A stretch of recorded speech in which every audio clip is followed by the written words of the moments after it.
Hi, I'm Daniil, and I'd like to share with you a little bit on the subject of fellowship.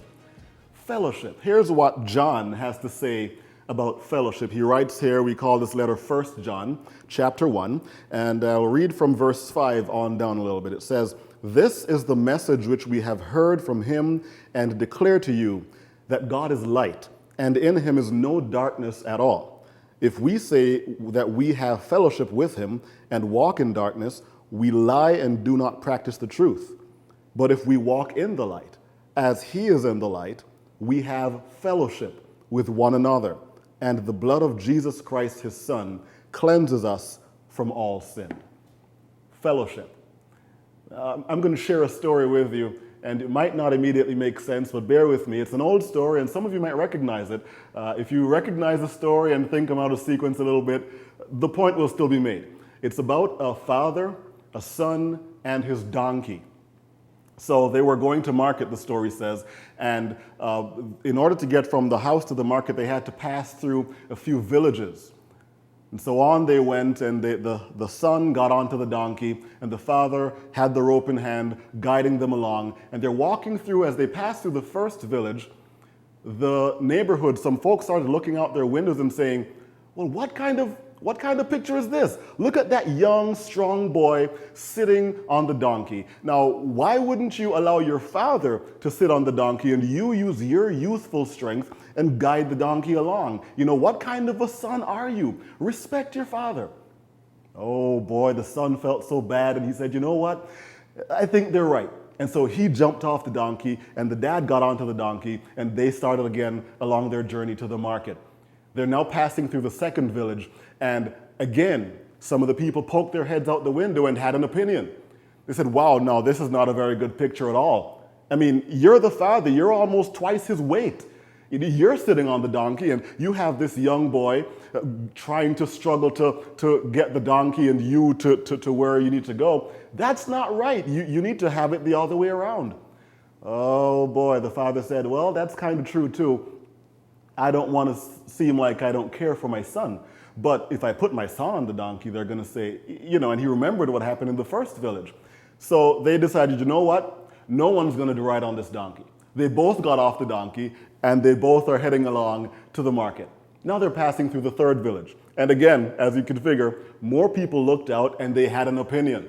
And they said, "Well, you do know you have a donkey, right? I mean, what's the sense having a donkey if you're not going to use the donkey and ride the donkey to the market? This looks kind of hilarious. You walking with the donkey." Oh boy, well, the father and the son said, "Well, what haven't we tried? We'll both get onto the donkey." So they both got on, and they're heading along to the market. Surely they've got it all under control now. Last village before they get to the market, and these folks once again had an opinion. And they said, "This is complete abuse to animals. Both of you have your heavy weight on the one beast. What kind of people are you?" Oh boy, we've tried everything. We had one person on, we had the other person on, we had nobody on, we had both people on, and everyone has an opinion. So what am I going to do? Well, they decided there's only one more thing they hadn't tried. They both got off the donkey, and they both put the donkey on their backs, and they walked to the market. Now you can imagine how silly that looked. And that was all because they felt like they had to conform to, they had to believe everything that everybody said. Now the lesson in that story is simple. It's not possible to conform to what everyone says. It's not possible. The Bible even says, don't be so quick to believe whatever you hear. But I believe that we have taken this lesson to an even further extreme, and I have a burden for that. No longer do we say, I'm not going to conform to what everyone says about me. No longer are we saying it's not possible or even called on for me to believe everything that everyone says. But we've now gone to the stage where we say, I don't care what you think. Now that's a different one. That's a different one, and it creates a whole new idea, a whole new concept, a whole new way of living. And we're even proud of it. I mean, it's part of our autonomous society, this you do what you want, I do what I want, we just run by our own self-law. I don't care what you think. Now let's follow that to its full extreme. What does that look like? in the full measure of what it can be? Well, I think it just results in all these hateful tragedies that we witness in our world. I think all of those have in them the same common thread where the perpetrator got to the place where he or she decided, I do not care what they think about me. Ah, well, come on, I don't think I'm going to take it that far.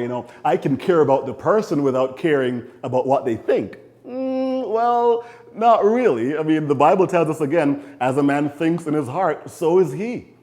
And so you can't quite separate the two. We have to be able to care for what people's thoughts are as well, for what they have going on inside them. And maybe we're not going to always agree. Again, I don't advocate that you should conform to everything everyone says, or you should agree with everything everyone says, or even if you should try to believe it. I mean, we don't want to end up like the father and his son, looking silly with a donkey on our back. But there is something about caring. You see, we don't have to agree, but we can still maintain courtesy and respect and understanding. We don't have to believe, but we can still maintain courtesy and respect and understanding. We don't have to conform, but we can still maintain courtesy, respect, and understanding. But when we stop caring, when I don't care what you think, we've closed the door. All of that goes through the window. We're talking respect, courtesy, and especially understanding. Straight through the window. And we've closed the door to the possibility of fellowship. Fellowship.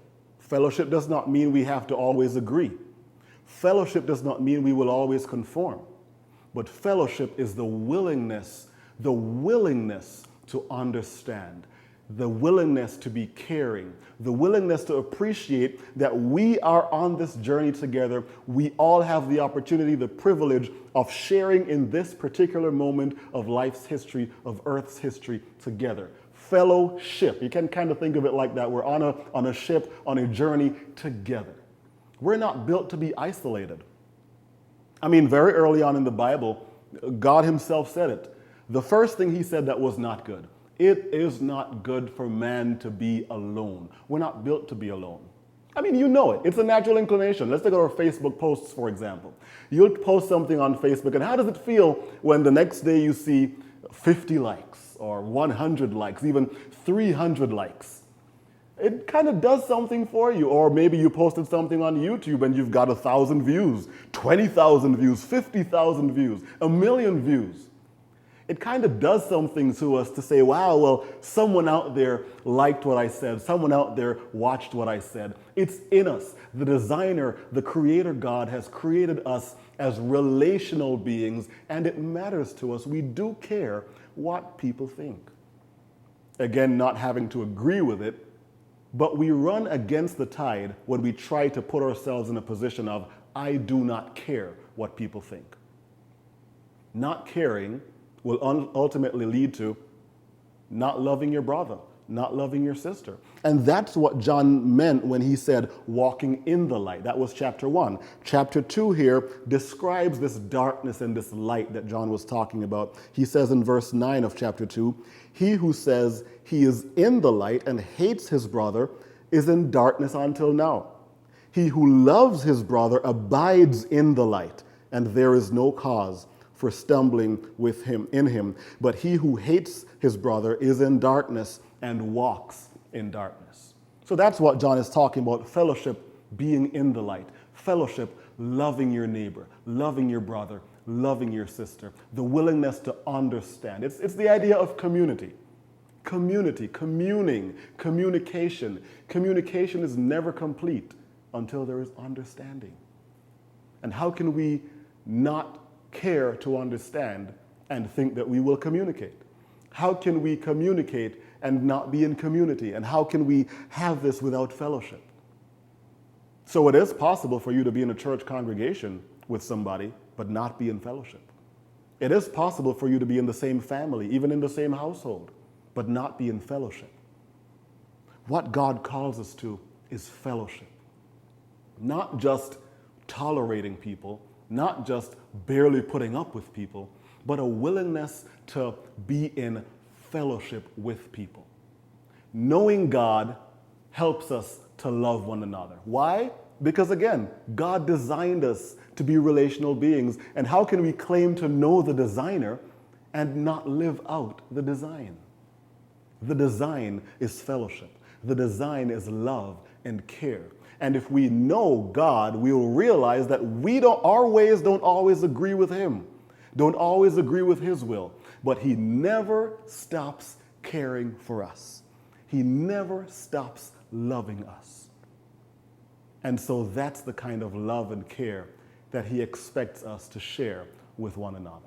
So I challenge you, care for people.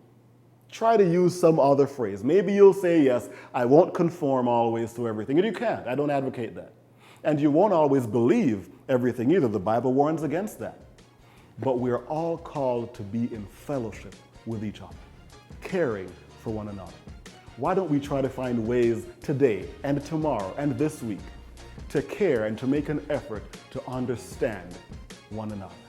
God bless you as you seek to follow His will.